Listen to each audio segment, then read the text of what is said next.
따라하실까요? 타락 속에서 시작된 구원의 약속. 우리는 지금 옛날에도 그랬지만 혼란과 고통과 갈등과 분열로 가득한 세상에서 살아갑니다. 전쟁과 불법 불의는 끝날 줄을 모르고 이어지고 있고, 급기야 기후 위기로 말미암아 이제 지구상은 심한 인간성 해결이 어려울 정도의 위협에 당면해 가고 있는 상황을 맞이하고 있습니다. 사람들은 자유를 외치고 평등을 외치고 정의를 외치지만 여전히 내면의 공허와 불안과 두려움은 커져만 가는 것이 현재의 우리의 모습입니다. 그러면 이런 질문합니다. 이런 문제, 이런 고통의, 이런 갈등의 원인은 뭐야? 어디서부터 시작된 거야? 하나님이 살아계시다면 왜 세상은 이렇게 고통과 죽음의 위협이 떠나질 않는 거야? 하는 다양한 질문을 하게 됩니다. 우리가 지난주 앞서 본 것처럼 창세기 1장, 2장에서는 하나님께서 태초에 천지를 창조하셨는데 아주 완벽하게 아름답게 풍성하게 창조했다고 말씀합니다. 얼마나 잘 만드셨으면 좋다, 좋다, 좋다, 힘이 좋다 라고 하나님께서 만족을 하셨습니다. 흠이 없으신 그분이 자신이 만든 창조물을 보면서 좋다, 좋다 했다면 거기는 어둠도 없고 아픔도 없고 갈등도 없고 정쟁도 없고 죄도 없다는 뜻입니다. 그런데 이 세상은 지금 아픔과 갈등과 고통과 애쓰고 수고해도 손에 잡히는 것이 없어 공허한 삶을 살아간 것이 현실입니다. 왜 그럴까? 근본적인 문제가 원인이 무엇일까? 그 질문 앞에 성경은 3장에서 그 근본적인 요인이 무엇인지, 그리고 그 근본적인 요인을 해결하기 위해 하나님께서는 어떤 일을 계획하셨는지를 우리에게 보여주고 있습니다. 여러분이 창세기부터 요한계시까지 두꺼운 책을 읽으려면 먼저 기가 죽지요. 이걸 언제 읽어? 어떻게 읽어? 읽어도 무슨 얘기인지 모르겠어 라고 하는 생각을 먼저 갖습니다. 물론 현상적으로는 맞습니다. 왜 이렇게 두꺼워? 잘 모르겠어. 그러나 그 내면 속에는 이것을 읽으면 안 되라는 보이지 않는 힘이 있다는 사실입니다. 그리고 이것을 여러분께서 제대로 한번 읽어보려면 지난주에 제가 키워드를 드렸습니다. 창세기 1장과 2장은 창조된 얘기다. 과정이 있으려면 시작이 있는 법이다. 결과가 있다면 반드시 시작이 있었기에 결과가 있는 것이다. 그러면 시작을 제대로 알아야 된다. 그런데 성경은 이 창조의 아름다움만 얘기하는 것이 아니라 창조가 깨지고 질서가 깨지고 거기에 죄와 타락이 들어왔다는 그 문제를 언급하는데 그게 바로 3장이다. 그리고 창 4장부터는 그 타락한 인생들이 살아가면서 겪는 수만 가지 온갖 죽음과 시기와 갈등과 간음과 수많은 이야기가 기록되어 있고, 그리고 그런 상황 속에서 하나님께서 여전히 자신을 떠난 백성을 구원하기 위한 구원의 이야기, 그를 위하여 하나님의 아들 독생자까지 보내는 이야기, 그리고 그분께서 절대로 본질상 진노의 자녀로 하나님께 돌아갈 수 없는 그 인생들을 하나님께 돌아올 수 있는 길을 열어주시고 그분 안에서 다시 한번 영원토록 안식을 누리시는 그 삶을 열어놓으신 예수님의 구원 이야기와, 그리고 이제 마지막 때 다시 오셔서 그야말로 새 에덴의 회복, 눈물도 고통도 아픔도 거짓도 가짜뉴스도 파벌도 없는 그런 완벽한 새 창조, 새 하늘과 새 땅을 열 것이다. 그게 바로 성경 66권의 네 가지 주제의 이야기다 라고 말씀했습니다. 그래서 여러분께서 청 읽을 때마다 이 부분은 여기에 해당된 얘기네, 이 부분은 여기에 해당된 얘기네 하면서 읽어가면 읽혀질 거라고 지난주에 말씀을 드렸습니다. 먼저 오늘 3장은 안타깝게도 인간의 타락에 대한 얘기를 알려주고 있습니다. 어떻게 시작됐는지 3장 1절 말씀을 스크린 통해서 다시 한번 읽겠습니다. 시작. 뱀이 여자에게 물어 이르되 사람이 하나님이 참으로 너에게 동산 모든 나무의 열매를 먹지 말라 하시더냐라고 질문을 합니다. 아담과 하와가 하나님과 함께 친밀한 교제를 이어가고 있을 때에 어느 한지는 정확히 알 수 없지만 오늘 본문에 보니까 뱀의 모습으로 나타난 악한 사탄이 하와에게 질문을 던집니다.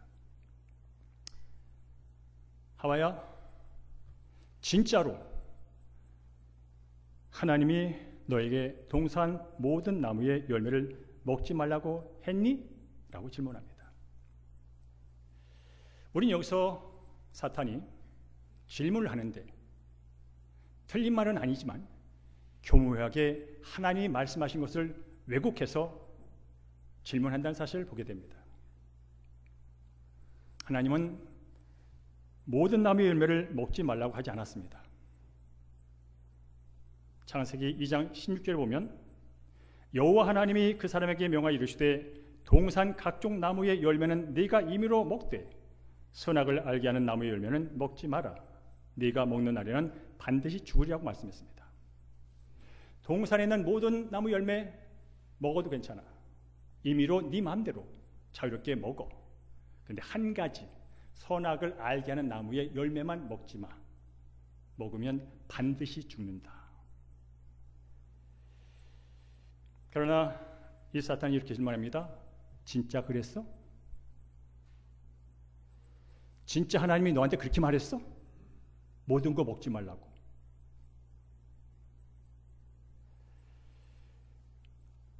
하나님이 하신 말씀을 틀린 건 아니지만 교묘하게 왜곡해서 그럴듯하게 질문합니다. 즉 2장 16절의 말씀을 모르고 앞뒤 전후의 문맥을 모르면 이 질문은 전혀 문제가 없어요. 전혀 하자가 없는 질문입니다. 그러나 이 질문은 진짜냐? 참으로냐? 그렇게 선하신 하나님이 먹지 말라고 그랬어? 그렇게 모든 걸 갖고 계신 분이 그게 인색하게 치졸하게 그거 먹지 말라고 그랬어? 진짜로 그랬어? 그런 뉘앙스가 숨어 있는 겁니다. 알고 봤더니 네 하나님 인색한 하나님이네. 알고 봤더니 네 하나님 불공평한 하나님이네. 그런 숨어 있는 의도가 깔린 교묘한 왜곡된 질문. 여러분, 지금도 사탄은 이런 방법으로 저와 여러분을 속이려고 찾아옵니다. 성경 읽어봤어? 성경은 말이야, 너의 자유를 뺏는 책이야. 읽어봐. 이것도 하지 마라, 저것도 하지 마라, 이것도 하지 마라, 저것도 마라. 살인하지 마라, 거짓말하지 마라, 탐하지 마라. 온통 금지잖아. 성경은 네 자유를 뺏는 책이라니까. 하나님이 진짜로 선하시다면 왜 너의 그런 말을 하겠어? 그렇게 지금 이 시대에 살아가는 저 여러분에게도 계속 질문을 던지고 의심케 만듭니다. 그래서 우리가 이런 의심의 생각이 드는 순간 성경을 보기 싫어지게 되고 나를 뭔가 옥죄는, 내 죄를 빼앗는 어떤 책으로 인식하게 되고 결국은 덮어버리는 그런 일이 벌어지게 되지요.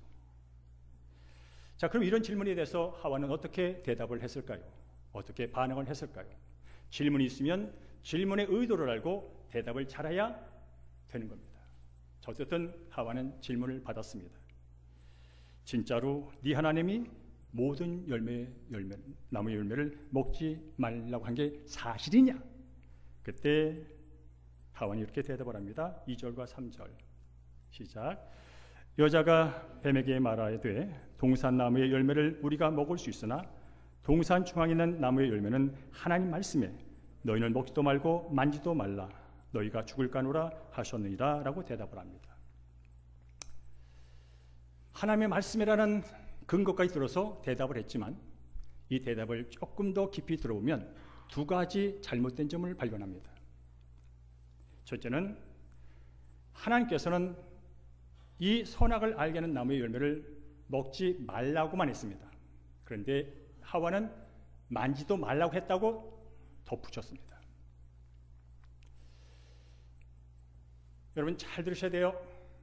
하나님은 먹지 말라고만 하셨지 만지지 말라고는 하지 않았습니다. 그런데 임의로 해석을 합니다. 하와는 만지도 말랐다고 자기 생각과 자기 주장을 덧붙입니다. 그래서 하나님의 말씀을 복잡하게 만듭니다. 그런가 하면 앞서 본 것처럼 하나님께 말씀했습니다. 이 선악을 알게 하는 나무의 열매를 먹으면 반드시 죽어. 반드시 죽어. 그런데 하와는 이렇게 대답합니다. 죽을까 하노라라고 바꿉니다. 반드시가 불확실성으로 변해버렸습니다.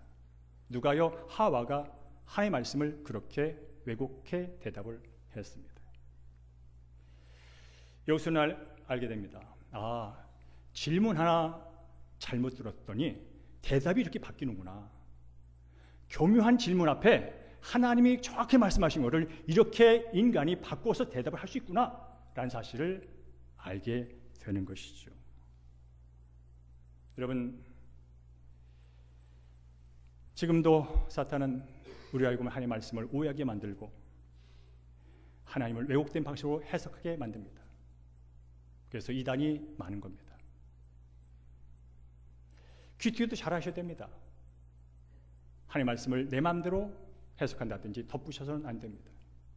그래서 저는 설교하는 자로서 늘 경계심을 갖고 말씀을 준비합니다.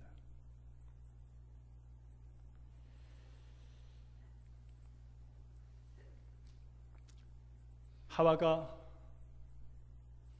자신의 얘기를 덧붙여서 대답하고 불확실하게 뭔가 의심에 쌓인 투로 응답을 하니까 사탄은 옳거니 하면서 더 거짓말을 강하게 합니다. 4절과 5절 말씀을 읽어보겠습니다. 시작. 뱀이 여자에게 이르되 너희가 결코 죽지 아니하리라. 너희가 그것을 먹는 날에는 너희 눈이 밝아져 하나님과 같이 되어 선악을 알 줄 하나님이 아십니다. 라고 그가 말을 합니다.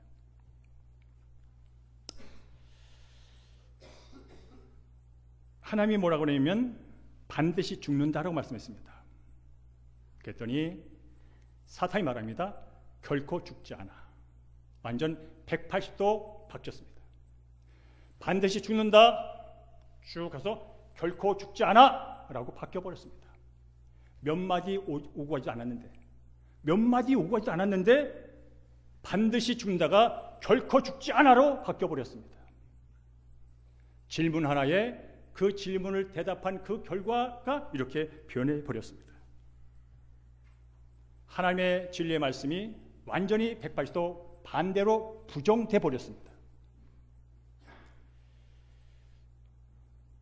더 나가서 너 알아? 왜 선악과를 따먹지 말라고 했는지? 그거 먹으면 너도 하나님같이 된다고. 하나님의 절대 권력을 갖는다고. 하나님께 네게 다 된다고. 그래서 하나님이 먹지 말라고 그런 거야. 알긴 알아 이 자식아? 하나님이 너를 속인 거야. 라고 다시 부추깁니다. 이것을 현대 버전으로 바꾸면 지금도 저와 여러분에게 세상 사람에게 사탄이 이렇게 속삭입니다. 세상의 주인은 너야.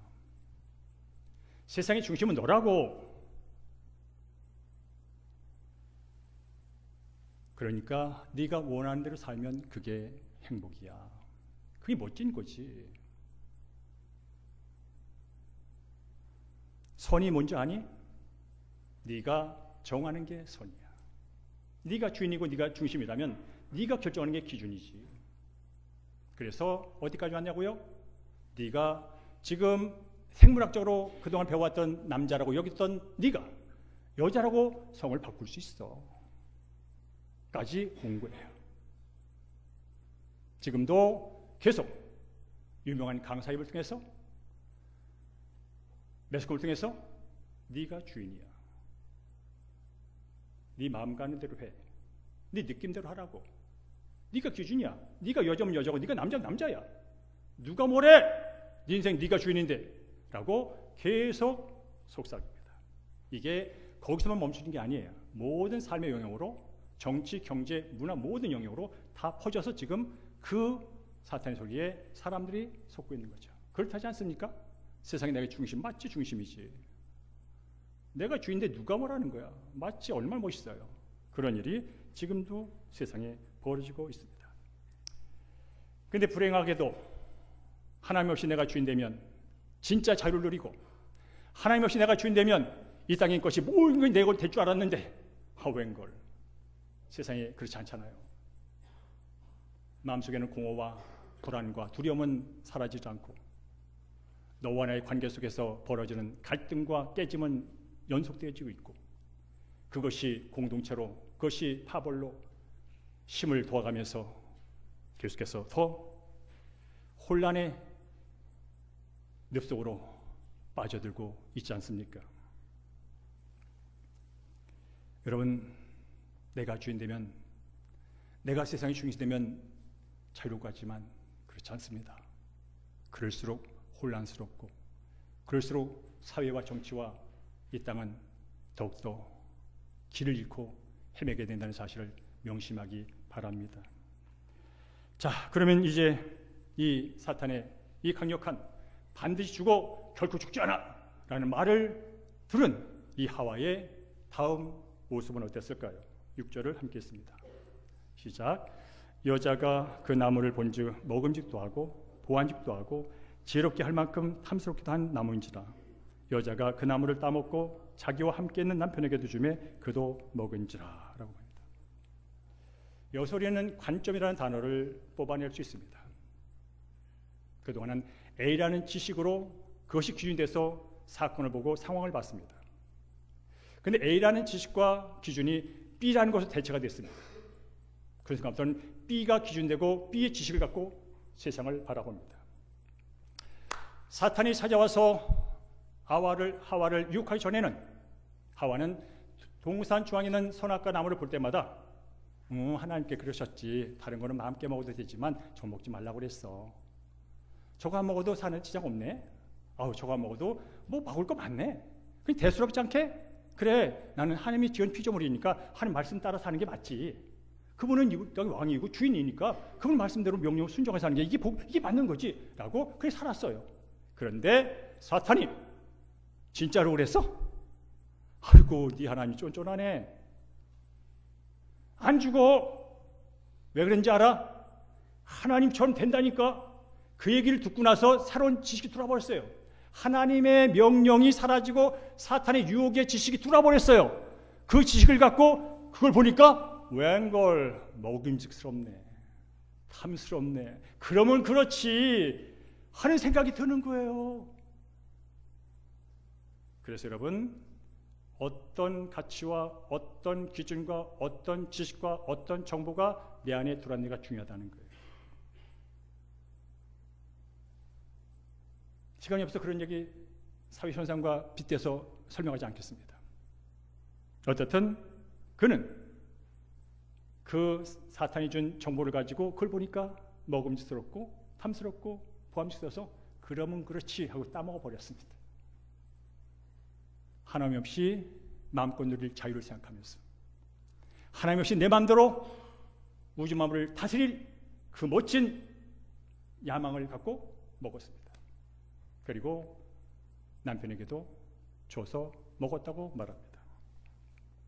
우리는 여기서 성경이 말하는 죄의 본질을 보게 됩니다. 성경이 말하는 죄의 본질은 단순히 교통법규를 어기고 단순히 누굴 빼앗고 단순히 누군가를 죽인 것을 말하지 않습니다. 물론 그건 죄입니다. 그러나 성경은 그 누굴 뺏고 누굴 죽이는 그 죄의 열매를 말하기 전에 죄의 본질을 말합니다. 성경이 말하는 죄의 본질은 하나님을 거부한 겁니다. 하나님 말씀을 불순종 어긴 겁니다.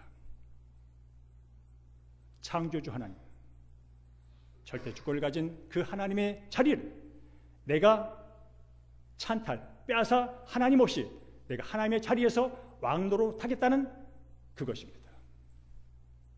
지금도 이 세상에는 왕의 자리 하나 놓고 별짓을 합니다. 왕의 자리 지키기 위해서 별짓을 합니다. 하물며 피조물인 인간이 절대자의 하나님의 왕의 그 왕의 자리를 뺏겠다고 했다면 이게 죄가 아니고 무엇이겠습니까? 자, 절대적인 하나님의 자리를 뺏겠다고 반기를 뜬 인간이 지금 눈에 보이는 나하고 똑같은 인간이 왕노릇하는 것을 못마땅히 하여 뺏겠다고 하는 것이 무슨 큰 할 수 없는 일입니까? 창조주 하나님을 대적하며 거부하며 고개를 쳐들고 거부했던 인간이 지금 세상에서 나타나는 현상에 대해서 죄를 짓는 것은 어쩌면 자연스럽게 일어나는 현상이라는 거죠. 옳다는 얘기가 아니라 한마디로 말하면 성경 말하는 죄의 본질은 하나님 주권에 대한 반역입니다. 그 반역의 결과가 어떻게 됐을까요?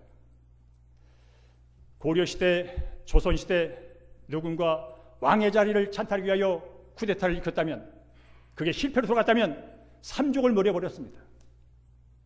아예 그 집안 씨를 없애버렸습니다. 왜? 감히 어찌 왕의 자리를. 그런데 지금 하나님의 자리를 찬탈하는 반역이 일어났습니다. 하나님의 욕을 보면서 어떻게 했을까요? 아니, 여러분이 지금의 왕이고 여러분이 하나님이라면 그 자리를 뺏겠다고 피조물이 청지기에 위임받은 자가 그렇게 행위를 벌였다면 여러분은 그 사람에 대해서 어떤 처벌을 내리겠습니까? 성경은 그 결과로서 타락의 결과로 몇 가지를 알려줍니다. 첫째는 하나님과 관계가 끊겼다고 말합니다. 그것은 하나님이 끊어서가 아닙니다. 하나님이 아담을 찾아왔습니다. 아담아, 네가 어디 있느냐? 몰라서 물어본 거 아닙니다. 그의 잘못, 그의 죄를 자각시켜서 다시 하나님의 자리로 이끌기 위한 하나님의 다시 초대입니다. 기분은 나쁘고 마음은 상해도 하나님은 다시 찾아오셨습니다. 아담아, 네가 어디 있느냐? 하나님, 내가 벗었으므로 두려워하여 숨었습니다. 죄의 속성은 숨는다는 것입니다. 죄의 속성은 피한다는 것입니다. 아담은 하나님을 피했습니다. 더 이상 하나님께 다가갈 힘이 없었습니다. 그리하여 이 타락의 결과는 무한한 시간과 무한한 자원 속에서 안식을 누릴 수 있는 그 관계 단절, 그리고 이 하나님과의 이 타락은 인간 사이의 분열을 가져왔습니다. 아담아, 너 왜 그랬어? 먹지 말라고 그랬잖아. 먹으면 죽는다고 그랬잖아. 안 먹어도 너는 내가 위임한 청지기 위임반 대통치자라고. 근데 왜 그랬어? 왜 그랬냐면요, 당신이 내게 준 그 여자가 먹으래서 먹었어요. 책임을 전가합니다. 나는 잘못 없다는 것입니다. 저 여자 때문에, 너 때문에 라고 변명을 합니다. 여러분 아시죠? 변명은 장벽이 없다는 사실을. 하와야, 넌 왜 그랬어? 뱀이 꿰가지고 제가 유혹에 넘어가 버렸어요. 그때 이후로 사람은 화목을 얘기하지만 늘 싸웁니다. 심지어 평생 같이 살겠다고 한 몸이라고 하는 남편과 아내도 30년, 40년 다보니 싸운 일이 많더라고요. 주도권 싸움. 네가 남자를 원하지만 남자가 널 다스려. 서로 주도권 싸움. 나는 다스림만 받을 거야. 내가 다스릴 거야. 그 싸움이 가까운 부부 사이에서부터 일어난다면 나라와 나라, 민족과 민족, 세대와 세대 당연한 것 아니겠습니까? 고통과 수고가 따라왔습니다. 하나님 주신 것을 경작하며 즐겁게 수고하며 맛을 보며 누리라 할 그 인생들이 이제 여자는 해산의 고통을 맛봐야 생육할 수 있고, 그리고 남자는 평생 땀을 흘려야 먹고 살 수 있는 그런 심판이 주어졌습니다. 그리고 땅도 저주를 받아서 그 비옥한 에덴이 사람에게 정을 합니다. 가시덤불을 내고 엉겅퀴를 냅니다. 애를 쓰고 수고해도 수익이 제대로 나오지를 않습니다. 결국 오늘 본문은 타락의 결과 죽음이라고 결론을 냈습니다. 네가 흑이니 흑으로 돌아가라. 육체적인 죽음을 말합니다. 하나님 없이 내가 주인되어 사탄의 말에 따라서 내 마음대로 살면 행복할 줄 알고 편할 줄 알고 영원할 줄 알고 다 누릴 줄 알 것만 사탄의 말에 종이 되는 순간, 유혹에 넘어가는 순간 완전히 유한한 시간과 유한한 자원에 갇히는 인생이 되어버렸고, 유한한 걸 알기에 내가 조금 더 노력해서 내가 조금 더 공부해서 너보다 먼저 많이 가져야 이 남은 인생 행복하게 살 수 있어 라는 그 구조 안에 인간은 갇히게 됐고, 그때 이후로 지금까지 인간들은 그 경쟁 다람쥐 바퀴 속에서 한 날 한 날 힘겹게 살아갑니다. 근데 문제는 이렇게 살다가 부자로 살다 죽을 수 있고, 가난에 살다 죽을 수 있고, 건강에 살다 죽을 수 있고, 병들어 살다 죽을 수 있어요. 근데 죽어서 끝나지 않는다는 거예요. 영원한 죽음이 기다리고 있다는 거예요. 사람에게 한 번 죽는 것은 정한이 지옥, 그 다음엔 심판이 있는데 그 심판이 뭐냐면 영원히 죽을 수 없는 지옥 불못에서 영원히 고통 속에 영원히 산다는 거예요. 이게 영원한 죽음이에요. 지옥에서 영원히 사는 게 영원한 죽음이 인간 앞에 놓여져 있다는 것이죠. 이게 오늘 본문에서 얘기해 주는 얘기입니다. 여러분, 그냥 잠깐만 언급합시다. 아담의 죄로 인해서 지금까지 수천의 역사가 흘러왔습니다. 그런 말 들어보셨나요? 인류의 역사는 전쟁의 역사다. 전쟁을 연구하는 사람들의 얘기입니다. 인류의 역사는 전쟁의 역사다. 시족 사이에서는 시족끼리 싸우잖아요. 여러분이 앞으로 보게 될 겁니다. 부족이 되니까 부족끼리 싸우잖아요. 나라와 국가 되니까 국가끼리 싸우잖아요. 국가 안에는 많은 지역, 학벌, 이데올로기, 온통 싸움이잖아요. 그런데 중요한 것은 그 싸움이 옛날엔 그래도 어느 적당한 선에서 머물렀어요. 욕을 해도 적당하게 하다 말았어요. 근데 지금은 안 그렇잖아요. 끝을 보잖아요. 양극단. 지금 우리는 극단에 서 있어요. 내가 먼저 밀어서 네가 먼저 떨어 죽어야 내가 살아. 그 논리에 지금 다 갇혀 있어요. 그 모습은 지금 현재 우리가 겪고 있는 모습이기도 합니다. 자유는 어떨까요?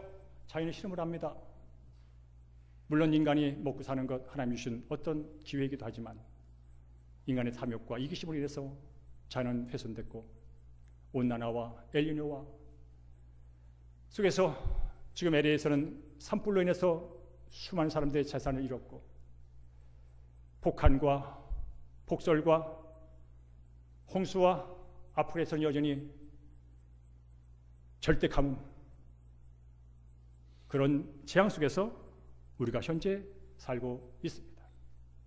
그리고 이 기후 문제 해결 안 하면 멀잖아 해결할 수 없다. AI도 해결을 못한다. 이런 탐욕과 이기심은 결국 경제적, 사회적 불평등을 낳고 그래도 옛날에는 못 살 때는 그래도 같은 사람이니 나눠 먹어야지. 그래도 나눠 먹어야지 하면서 못 살 때는 서로 나눠 먹으면서 생존을 유지했는데 지금 이제 아십니까? 권력은 힘이 더 센 쪽으로 흘러가고 돈은 돈이 많은 쪽으로 흘러간다는 사실. 지금 이게 잘 배웠고 도덕적이고 윤리적인 사람들이 사는 세상에서 일어나는 현상. 나도 빨리 벌어서 그 돈이 내게 흘러오도록 해야지. 나도 빨리 힘을 가져서 더 절대권을 가져야지. 그 싸움이 지금 지구상에서 내 일상에서 벌어지고 있다는 거죠.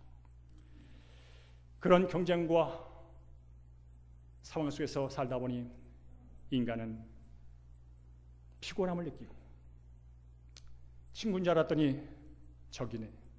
소외감을 느끼고 이걸 가지면 다 되는 줄 알았더니 어느새 나도 모르게 마음의 불안은 더해지고 은행에 잔고가 쌓이는데도 불안해지고 힘을 가졌는데도 두려워지고 그래서 그 힘을 유지하려고 엉뚱한 짓을 하잖아요. 그러다 보니 육체는 병들고 마음의 정신적인 질병으로 힘든 한 날 사는 현대인들이 얼마나 많습니까? 이런 상황들, 그래서 성경 66권을 여러분이 제대로 읽으시려면 창세기 1장, 2장, 3장을 제대로 읽으셔야 돼요. 그래야 성경이 제대로 읽히고 현재 내가 누군지를 알고 현재 처한 상황을 볼 수 있어요. 그렇지 않는 한 겉에 사람들이 표현하는 사상과 주장과 어떤 것으로 여러분의 지식으로 뭔가를 바라보느냐는 혼돈이에요. 어떻든 하나님의 자리를 찬탈한 이 피조물에 대하여 하나님은 어떻게 했을까?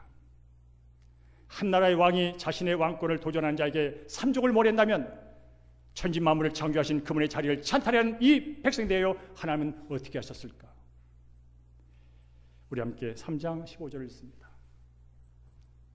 시작. 내가 너로 여자와 원수가 되게 하고 네 후손도 여자의 후손과 원수가 되게 하리니 여자의 후손은 네 머리를 상하게 할 것이요 너는 그의 발꿈치를 상하게 할 것이니라 라고 말합니다. 오늘 이 얘기를 다 할 수는 없어요. 앞으로 올 연말까지 계속 반복해 할 거예요. 그래서 오늘은 간단하게만 말씀하고 마치겠습니다. 하나님은 자신을 대적한 본질상 진노의 자녀인 이 백성을 내치지 않으셨습니다. 감히 어디라고 내 자리를 하면서 순간 짓밟아버리지 않으셨습니다. 여전히 사랑의 끈을 놓지 않으셨습니다. 그리고 하나님을 거역하고 떠난 그 쫓겨난 하나님의 형상을 따르는 백성들이 다시 하나님께 돌아올 수 있는 길을 열어놓으셨습니다. 그게 바로 창세기 3장 15절 원시복음이라고 말합니다. 기쁜 소식입니다. 죽을 줄 알았더니 살 길이 열렸네. 죽어 마땅한 줄 알았더니 살 길이 열렸네. 이게 복음이지요. 그래서 창세기 3장 15절은 하나님께서 하나님을 거역한 자들을 내치지 않고 다시 끌어안으려는 하나님 나라의 회복의 이야기, 그 출발선입니다. 이로 인해서 여러분 아는 것처럼 아담의 후손은, 여자의 후손은 바로 예수 그리스도. 그분이 이 땅에 오셔서 십자가와 부활을 통하여 하나님 없이 내가 주인되어 어디서부터 이 생존 경쟁에서 이기기 위하여 불철주야 애쓰건만 몸은 병들고 마음은 상하고 그렇게 살다가 조금 더 가지면 나을까, 좀 더 먹으면 나을까, 좀 더 보면 나을까 애쓰며 살다가 결국 주와 인생들에게 에덴에서의 처음 계획했던 그 안식, 그 평안, 그 행복을 주기 위하여 예수님께서 신이 내가 하나님을 거부하며 반역하며 줬던 그 죄값을 예수님 대신 십자가에 지어서 죽는 이를 통하여 우리 하여금 그걸 믿음으로 다시 하나님의 자녀가 되고 하나님이 약속하신 영원한 복을 누리는 그 길을 여셨다는 얘기. 그게 바로 성경의 구속사 이야기. 오늘 본문 가운데 21절에 하나님께서 아담과 하와에게 가죽옷을 입힌 이야기가 나옵니다. 벗고 보니까 뻘거벗었어. 아우 창피해. 그래서 무화과나무 잎을 따서 엮어서 가리잖아요. 나뭇잎 아시죠? 햇빛이 나면 바로 말라버리는 것을. 계속 인생이 뭔지 아십니까? 하나님을 떠난 인생들은 이 죄를 가리기 위해서 계속 노력을 하는 거예요. 돈으로 가려봤는데 이것도 며칠 못 가. 권력으로 가려봤는데 이것도 며칠 못 가. 인정으로 가려봤는데 이것도 며칠 못 가. 남보다 나은 학식으로, 지식으로 가려봤는데 이것도 며칠 못 가. 그래서 인생이 피곤한 거예요. 하나님께서는 은혜를 베풉니다. 가죽옷을 입힙니다. 가죽옷이 영구한 건 아니지만 영구성을 상징합니다. 근데 아십니까? 이 나의 수치를 가지고 해요 하나님께 가죽을 만들었는데 그 가죽이 만들어지기까지는 어떤 짐승의 죽음이 있었다는 사실, 어떤 짐승이 내 대신 죽은 희생이 있었다는 사실, 그리하여 예수님이 희생 제물에 이 땅에 오신 사건, 이런 얘기는 앞으로 계속하면서 반복해 듣게 될 것입니다.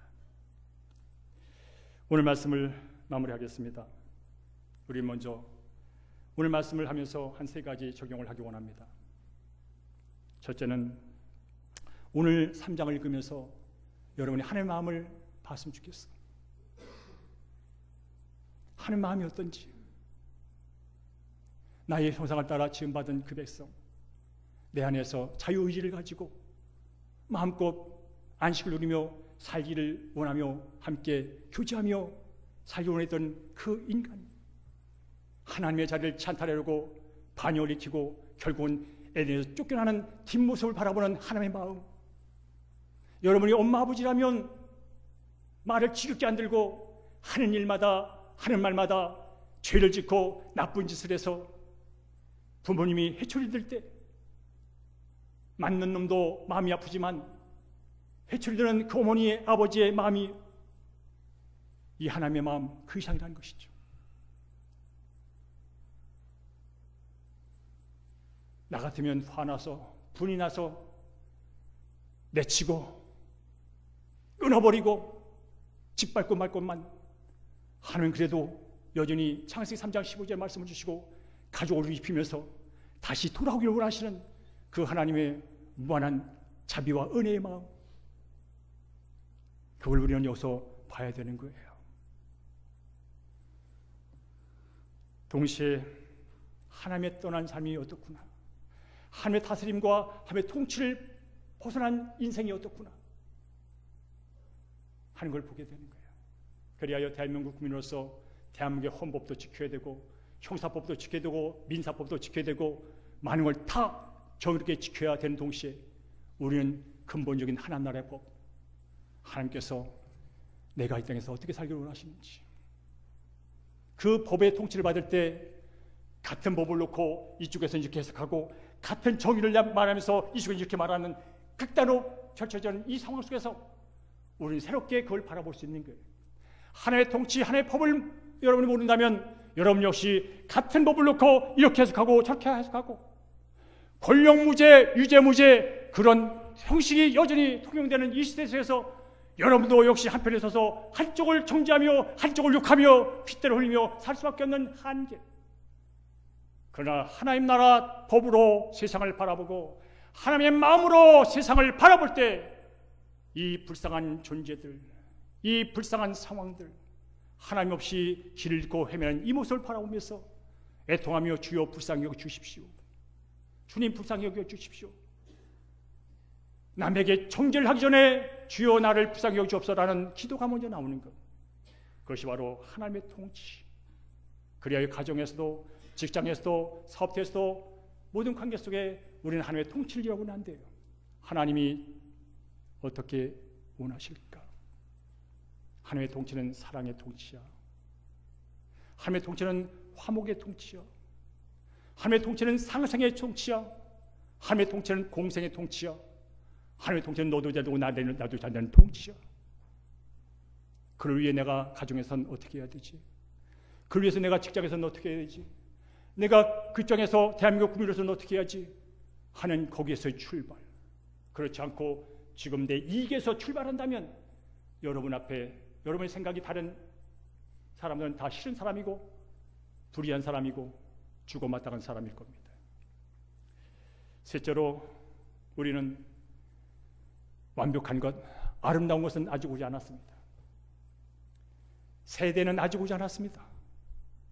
지금이 힘들고 혼란스럽고 헤매는 상황이라도 주님이 오셔서 온전하게 새롭게 안식의 나라, 평강의 나라, 눈물 없는 나라, 갈등 없는 나라, 양극 없는 나라, 거짓 없는 나라, 칼과 총으로 유지하려고 하는 그런 도전 시도가 없는 나라, 그런 나라가 있음을 말씀 통해 믿으시고 오늘의 고난을 이겨내시고 나보다 약한 데를 도와주시고 나보다 부족한 자에게 채워주시고 상한 자를 위로하는 칭찬말을 해주시고 함께 소망을 나누는 여러분 되기를 주의 이름으로 축복합니다. 오늘 말씀은 하나님께 아름다운 형상으로 지음받은 인간이 타락하여 어떻게 됐는지를 봤습니다. 이제 4장부터는 이 타락의 결과가 얼마나 무서운지를 보게 될 것입니다. 그러나 그럼에도 불구하고 여전히 인간을 사랑하신 하나님을 보게 만나게 될 겁니다. 그럼에도 불구하고 끝까지 돌아오라고 기다리시는 하나님을 만나게 될 겁니다. 이게 바로 구속사 이야기. 올 한 해 동안 성경 말씀을 잘 들으시고 읽으시면서 말씀에 기반한 온전한 믿음을 가지셔서 종교생활 쳐버리고 나 중심 내 인생 쳐버리시고 하나님 중심 안에서 새로운 안목과 새로운 가치와 영적인 영안이 열리는 복된 한 날 되기를, 한 해가 되기를 주의 이름으로 축복합니다. 아울러서 하나님이 우리의 아버지라면, 하나님이 이 땅의 주권자라면, 이 땅의 모든 걸 가진 분이라면 그의 나라와 의를 먼저 구하는 저와 여러분에게 삶의 필요를 채워 주실 줄로 믿습니다. 그러니 학생은 학생의 자리에서 열심히 공부하시고, 직장은 직장에서 거기서 죽게 하듯 일하시고, 사업가는 사업가로서 정직하게 열심히 일하십시오. 하나님이 거기에 대한 수고의 대가들을 30배, 60배 뺏게 넘치게 주시기를 주의 이름으로 간절히 축원합니다.